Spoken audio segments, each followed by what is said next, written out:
Hakeem Jeffries, crushing souls. Meanwhile, here's... Speaking of scary. Okay, yeah. Sorry, I couldn't resist. It's Friday. Okay. Low-hanging fruit. Yeah. Vice President Kamala Harris went viral while weighing in on the redistricting debate during this rant on a podcast appearance. We need an expanded playbook in a way that we invite all ideas, that we have basically, that we say, look, this is a moment where there are no bad ideas. A no bad idea brainstorm is what I'd like to call it. And in that no bad ideas brainstorm, we talk about what we need to do and think about doing around the Electoral College. We've got to neutralize these red states from cheating, including blue states expanding their maps.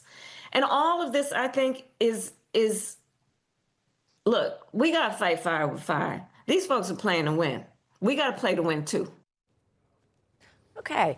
Joining us now, President of Judicial Network, Carrie Severino, Editor-in-Chief at the National Review, Rich Lowry, joining us on set, former Congresswoman of New York and board member at the Independent Women's Forum, our friend Nan Hayworth. Nan, I'm going to start with you here. Great to have you in studio today. You and I were sort of exchanging looks during that Kamala Harris.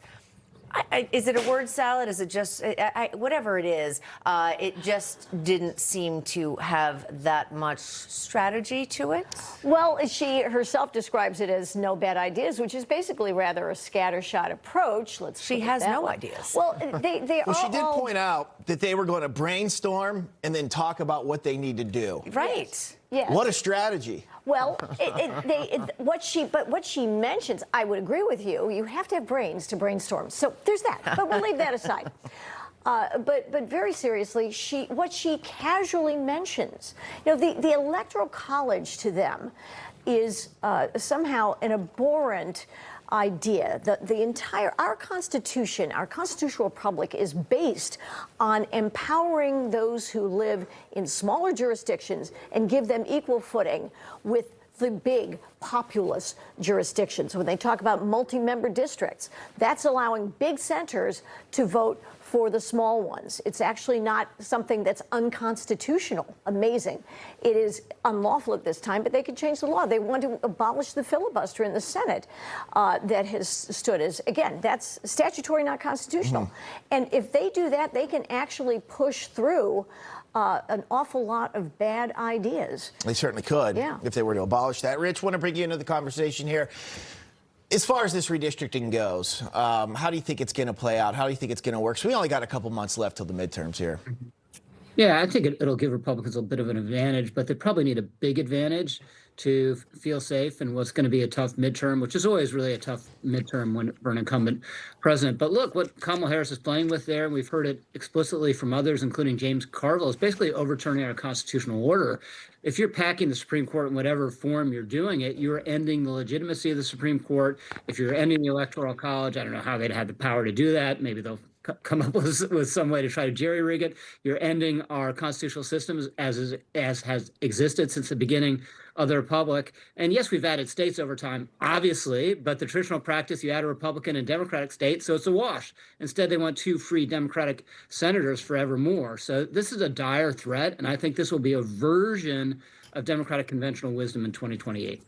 Carrie, speaking of 2028, we know that Kamala Harris is not ruled out running in 2028. I don't think any of us will be surprised if and when she does. Something else that she said on that podcast, she said that she was blasting the Supreme Court, obviously saying the court should be expanded. And then she said something about, based on their decisions on redistricting, were, quote, backdooring racism.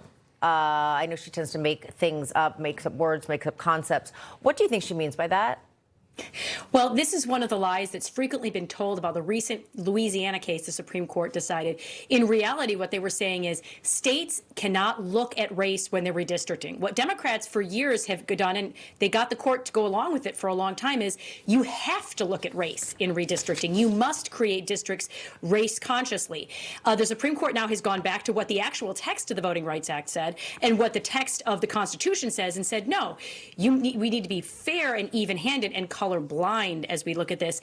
That's very threatening to them. And so, of course, they want to end run it. They want to pack the court. The list of bad ideas is so long. They're trying to add term limits, not by amending the Constitution, which is what you would have to do, but by creating just legislation. So any constitutional limit that we have, they view as simply road bumps on the way to them getting what they want. And that's a horrible way to treat our constitutional system.